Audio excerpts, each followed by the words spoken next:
I'm staying over tonight. Can you make room for all of us? Wait a minute. I already told you, I have plans to go see a play tonight, and it'll be late when I get back. That's why I said we'd all stay here. When her son wasn't home, his mom showed up unexpectedly with 7 friends. I hadn't been told about this visit and I had my own plans, so I tried to say no. But you'll be back soon, right? We'll just leave our stuff here and go out for a while. Could you get dinner ready and set up places for us to sleep? She acted like she didn't care about my situation and acted as if everything was already arranged. To make things worse, I noticed the necklace she was wearing. I had put up with her rude behavior for a long time without saying anything, but this was too much. I can't. I'm leaving for a trip right now. What? You're going on a trip? Who's going with you? My unexpected refusal surprised her. I had finally reached my breaking point after enduring her constant nagging. Please give me back that necklace. It was time for my mother-in-law to face the consequences of her actions. My name is Michelle Gorman, and I'm a 30-year-old housewife. After I got married, I used my experience in administration to become a computer class instructor. My husband, Mike, is busy every day as the president of his father's company. Sometimes he seems lost in thought, but it makes me happy to see him relaxed, especially when we go on our favorite movie dates. I feel better when I'm with you, he often says. I'm glad if I can make his life a little easier. I wish I could offer him advice or suggestions, but I've always found it hard to speak up. Since I was young, I've preferred listening to others rather than talking about myself. My older brother, who's 4 years older than me, has always looked out for me. I used to dislike that about myself, but thanks to Mike's support, I've started to gain some confidence. Mike has an older brother who works as the vice president in their father's company. His wife, Mindy, is around my age, and we get along great. She's focused on her career, reliable, and kind. I admire how she stands up for herself and shares her opinions, yet she's also understanding and flexible. Watching her stand up to the mother-in-law was really impressive. Unfortunately, they live far away, so I don't get to see them often, which I regret.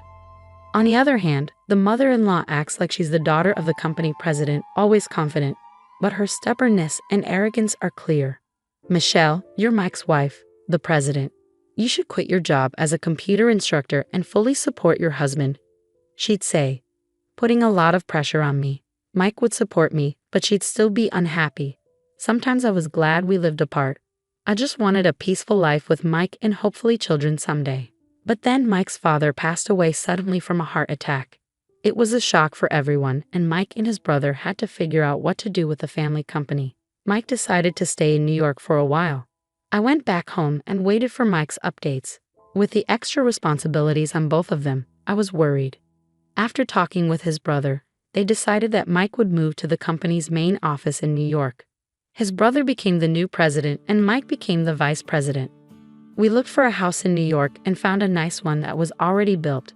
It was a bit far from the train station, but it was in a quiet area, which felt safe. The house had lots of sunlight, so it seemed like we'd have a comfortable life there. Since Mike had to work late because of all the changes at work, I made sure our home was cozy so he could relax and prepared healthy lunches for him. I wanted to do everything I could to support him. And just like that, a month went by. I'm back. I'm starving, Mike said. Thanks for working so hard. I'll make dinner, I replied. Thanks. Hey, Michelle, my mom wants to visit this weekend. Is that okay? I was worried that she might be feeling lonely since Mike's dad passed away, so I was glad to hear this. Of course. We still have some things to tidy up, but she's welcome, I said. Thanks. I'll tell her. Oh, maybe I should ask my brother and his wife to join too, Mike suggested. Yeah, that's a great idea, I replied. It might sound strange, but moving here meant I could see Mindy, my sister-in-law, more often, which was a nice surprise. That weekend, we all got together to talk about what had been happening and share memories of my father-in-law. It's sad that Dad's gone, but I didn't want to stay sad forever, so I started a new hobby, my mother-in-law said with a smile. She always looked elegant, wearing beautiful dresses and nice jewelry. Today, she looked stylish with a light purple scarf that stood out. She seemed to have lost some weight, but she was still firm when giving advice to Mike and his brother about the company. But since my father-in-law passed away, I noticed she was being stricter with me. Michelle, we're running out of drinks. Can you go buy some? She asked. Jessica, I can go get them, Mindy offered. Oh, can you? That would be really helpful, she said, sounding more demanding towards me than she did towards Mindy. I thought maybe she was struggling with the loss of her husband, so I decided to let her comments go for a while and just watch. After dinner, Mike drove everyone home, and the night was over. Since then, my mother-in-law started coming to our house a lot. She started criticizing how I kept the house and complaining about Mindy, and she started going through our fridge without asking, which surprised me. Michelle, Mike is so busy right now. You should pay more attention to the meals you make for him. What if he gets sick too? Yes, I'll be more careful. And there's still trash here. Can't you clean up properly? I'm sorry. It kept going like this. It felt like she was just finding things to criticize about me to pass the time. But whenever Mindy came over, she'd leave quickly, saying she had other things to do. She said it wasn't because she didn't like me, but I felt differently. Maybe she found it easier to boss me around, since I hardly ever argued back, than to do the same to Mindy, who always spoke her mind. I thought about getting a job to spend less time at home. But even after I found one, my mother-in-law's harassment got worse. Michelle, we're out of barbecue sauce at our place, so get some while you're out. I brought some leftovers with me, so I'll take them. Her boldness sometimes left me speechless. She could easily afford to buy fancy ingredients from a fancy store. Then something happened. A necklace that was very special to me disappeared. It was a keepsake from my mother, and I always kept it safe on a shelf in my room. The only person who came to mind was my mother-in-law, since she visited often. Even though I didn't want to suspect her, she often looked around our house and probably knew where most things were. Despite searching everywhere, I couldn't find it, so I decided to ask her about it. That's when she exploded with anger, yelling, "You probably lost it yourself. How dare you accuse me? What kind of person are you? I'm sorry, I searched everywhere I could think of, but I couldn't find it. It's a special keepsake from my mother, and it means a lot to me." More than feeling angry about being accused, I was devastated about losing something so precious from my mom, and tears started to fall. I don't care, it's just a necklace. Why don't you just ask Mike to buy you a new one? It's not about getting a new one. I realized she wouldn't understand my feelings. I decided not to talk about it anymore. But then money from my wallet and other things around the house started disappearing. Even though I kept an eye on my mother-in-law, I never saw her take anything. Confused and tired of it all, I talked to Mindy about it. She said my mother-in-law was definitely the main suspect because no one else had access to our home. It made me sad to think that, but there wasn't any solid proof. I couldn't understand why she would do this, especially since she still had lots of money from my father-in-law's inheritance. Seeing how upset I was, Mindy had an idea. Little did I know where it would lead. About 2 weeks after talking to Mindy, I was getting ready for a trip. "I'm heading out, Michelle. Just relax and enjoy your time," Mindy said. "Take care," I replied. Mike and his brother were going on a business trip to meet with a company from another state. Mindy suggested I take a break too and invited me on a short vacation. I'd been feeling really drained lately, so the idea of getting away sounded nice. I packed early and left my travel bag by the door, ready to go. Then the doorbell rang. I wondered who it could be, so I checked the video feed and saw my mother-in-law. But she wasn't alone. She had a bunch of friends with her. "Hi, Michelle. I brought some friends. Can you let us in?"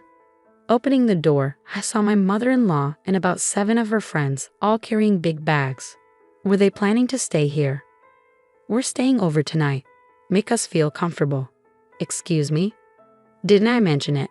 We're going to see a play nearby tonight, and since it ends late, we decided to stay here," she said casually. This was news to me, especially since my departure time was approaching. "Oh, did I inconvenience you? Jessica told me you were okay with it." I hadn't heard anything like that, and it seemed like she was making up excuses. Feeling more and more frustrated, I responded firmly. "I'm sorry, but I wasn't told about this, and I already have plans." She looked surprised by my answer. "But you'll be back soon, right? We'll just drop our bags and go out for a while. Can you make dinner and set up beds for us?" Ignoring my plans, she seemed to think everything was already arranged. "I can't. I'm going on a trip." "A trip? Who with?" "With Mindy." "Oh, just with Mindy? You can go anytime. We've come all this way just for today. How long are you going to make us wait?" she pressed, disregarding my plans. Then I noticed something glinting around her neck. Wait, that necklace you're wearing. To my astonishment, it was the same necklace that was a precious memento from my mother. Jessica, where did you get that necklace? Why, it's just one of my collections. Is there a problem? She replied with a smug look. That can't be right.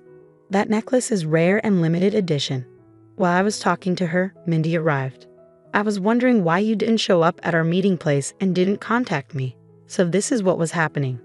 I'm sorry I couldn't get in touch, Mindy. Seeing my expression, Mindy instantly knew something was wrong. What's going on? I got upset because the necklace she's wearing is the same one that belonged to my mother, which recently went missing. Of the one you kept in that box. Mindy said it loudly enough for everyone to hear. Suddenly, my mother-in-law, trying to keep it from her friends, whispered to us. Can you two stop this? It's embarrassing. Do you want to accuse me of theft? Yes, I find it suspicious, Mindy answered firmly. Do you have any proof that I stole it? It's embarrassing to have such unreasonable daughters-in-law. Please don't make a scene in front of my friends. With that, she turned back to her friends with a smile. Well, let's go inside, everyone. As she tried to move inside, I remembered something. The initials. My mother's initials are engraved on the necklace. Jessica, can I have a look, please? Mindy quickly went behind her to check. Enough of this. What's your mother's name? It's Kate Young, so the initials should be Ki. There it is, the initials Ki, I said, pointing out the engraving. The friends looked horrified and stepped back. Stop this. I didn't come here for this. Let's go, everyone, my mother-in-law insisted. We're not letting you leave, Mindy said firmly. The friends, sensing the tension, quickly muttered, we're not involved, and hurried towards the subway. Wait, there's been some mistake. My mother-in-law tried to follow her friends, but someone stopped her. What are you doing here? Weren't you supposed to be on a business trip? Standing there was Mike. It turned out his business trip was actually scheduled for the next day. He had deliberately given his mother a false date to investigate her actions. Mindy had told Mike about the missing items from our house after I talked to her. At first, Mike was unsure, but after visiting his childhood home and seeing similar items to ours, he began to suspect theft. However, without evidence, he knew she could easily deny it, so he came up with today's plan. Inviting friends for an overnight stay was unexpected, but he was sure his mother would come if she thought he wasn't home. What are you doing here? Mike demanded. I was just leaving, my mother-in-law said as she tried to go, but I stopped her. Give it back. That necklace isn't yours. It's a keepsake from my parents. Why do you have it, Mom? I demanded. It's not what you think. I found it in my purse. Michelle must have set me up, she claimed, suddenly shifting the blame to me, seemingly fearing she was in trouble. Do you really think such a lie would work? There's no way Michelle would do something like that. First, give the necklace back to Michelle. We'll talk after that, Mike said firmly. Reluctantly, she took off the necklace, threw it on the ground, and tried to run away.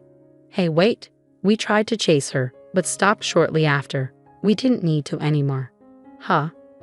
I was taken aback as 10 police officers stood in front of my mother-in-law. I was unsure about what was happening, just staring at the bizarre scene. Then one of the officers spoke up. We received a report from a local resident. They said someone who seemed to be causing a disturbance here was often seen entering this house when the owners were away. They asked us to come quickly. What are you talking about? I'm the mother of the son living here. Getting the police involved in a family matter? My mother-in-law retorted, looking annoyed. Wait, what do you mean she entered when we weren't home? I never did such a thing, I interjected. I always come when you're home. Did the informant say anything else? When we asked the police, they mentioned that someone had witnessed my mother-in-law sneaking into our backyard, likely using a spare key to get inside. Indeed, we had a spare key hidden beneath a plant pot in the backyard. This realization gave us chills and also explained the missing items. Mike had considered this possibility and was planning to observe her actions while we were out today, but he never expected to find out the truth in this manner. Mom, why were you coming into our house when we weren't home? It's all lies. You're going to believe some unknown person's story, she retorted. But you did have my precious necklace, didn't you? I pressed. I told you I found it in my purse, my mother-in-law insisted. One of the officers stepped in, saying calmly, let's talk about this at the station. But I didn't do anything. Mike, say something, she pleaded. Mom, stop this. I can't understand why you did this, Mike said firmly. Upon hearing her son's words, my mother-in-law collapsed to the ground. But just when it seemed like she had nowhere left to run and was feeling defeated, she suddenly flew into a rage. Because after your father passed away, I felt so lonely, and seeing her always so cheerful, I couldn't stand it. I felt better seeing her troubled. I wanted her to feel the pain I felt, she shouted. Mike was red-faced hearing her irrational reasoning. Mike, wait, let me speak, I said, feeling the need to confront the issue head-on. I stepped in front of an increasingly angry Mike. I understand where you're coming from, Jessica. Perhaps I've been neglectful by always brushing off our talks. However, stealing is a different matter entirely. Did you want to upset me? Don't be ridiculous, she snapped. Did you find joy in pushing someone to their limits with such a twisted and dirty scheme? Did that fill the void of your loneliness? I asked, trying to understand her actions. Shut up. What do you know about me? She snapped back defensively. If you're feeling down, then tell us. We can't read minds, I said, trying to reason with her. Don't make fun of me. Why would I tell you anything, you worthless daughter-in-law? She lashed out. Mom, Michelle's right, Mike intervened firmly. Seeing that the situation wasn't progressing, the police stepped in, suggesting they move to the station. Are you really going to take me in? I can't believe this, she protested. Despite her resistance, given the eyewitness accounts of the unlawful entry and a suspicion of theft from possessing my belongings, the police decided to question my mother-in-law, and so she was promptly arrested on charges of unlawful entry and theft. She continued to protest her innocence, demanding a lawyer and refusing to eat the food provided. During a visit from her father, he expressed his anger and urged her to deeply reflect on her actions. This stern admonition prompted a change in her demeanor as she tearfully apologized. Despite her typically carefree nature, her father's authority seemed to be the only one she wouldn't challenge. He warned her that unless she genuinely reflected on her behavior, she shouldn't expect to have a home to return to. Reluctantly, she appeared to accept the reality of her situation. Perhaps the loss of her husband had left my mother-in-law searching for her place in the world. Were her expensive clothes and jewelry merely a shield to protect herself? I even began to wonder if her differing treatment of me and my sister-in-law was just a facade to conceal her vulnerabilities. However, her excessive desires and inability to control them were a separate issue. It was clear that making wrong judgments had led to this unfortunate incident. I was shocked to see the situation escalate to such a degree, especially realizing that my mother-in-law had been using a spare key to enter our house without our knowledge. It genuinely terrified me to think about the potential dangers of someone entering our home without permission. Later, I discovered that the couple living diagonally across from us had reported her. The wife, who works from home, had noticed my mother-in-law entering our yard suspiciously multiple times and found it concerning. I'm incredibly grateful for their courageous actions. Since then, we've been enjoying a peaceful life. To ensure our safety, we changed our locks and stopped hiding a spare key in the yard. Mike decided to cut ties with his mother and made her promise not to contact us again. He warned of legal action if she attempted to do so. After her release, she returned to her rural childhood home and reportedly adopted a more modest lifestyle. A significant change from her previous lavish ways. Under the watchful eye of her father, she now helps around the house from early morning. I sincerely hope she takes this opportunity to reflect on her past behaviors. Meanwhile, my own father has moved in with us as a precaution against any further unexpected visits from my mother-in-law. He's here to ensure my safety.